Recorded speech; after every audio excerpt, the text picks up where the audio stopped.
Early on in the design, the engineers were looking at the possibility of some photovoltaics, for example, or some solar, thermal solar. Um, but part of the issue around that was, first of all, capital, and secondly, the ways that the roof was designed to be used in terms of the stormwater recovery system.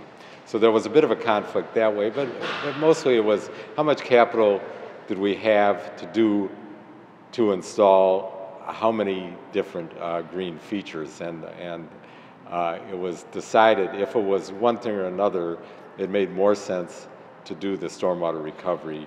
We've tendered the entire project once and had to back off because we couldn't afford it. Then we tendered the rest of the project again and again had to sort of retrench because of the construction environment in town with too high costs. So there have been some major moments when we kind of wondered if we were actually going to be able to do it. And I think people have learned to be a little more circumspect about those kinds of events.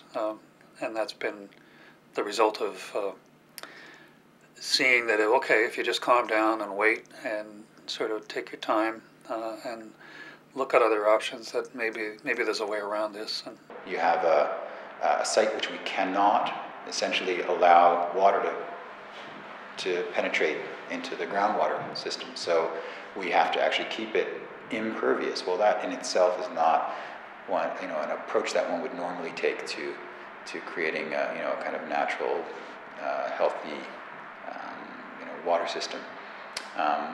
So there's a challenge, but at the same time, well, here's an opportunity, because if we really look around our city, there's all kinds of sites that are currently built that are impervious, malls, parking lots, and whatnot. So, we've developed a strategy that responds to the site's qualities and at the same time achieves our environmental goals. So when we started the community project here, we tended to use like dialogue processes like open space and World Cafe and those kind of things to help people, share opinions and come up with ideas and that kind of thing. And we found that wasn't always successful, actually, because some people aren't accustomed to that. They aren't used to sort of an open session where people share opinions. And a couple of times people said, well, we appreciate that you're being very democratic and helping to involve everybody in this, but, why don't you just tell us what to do?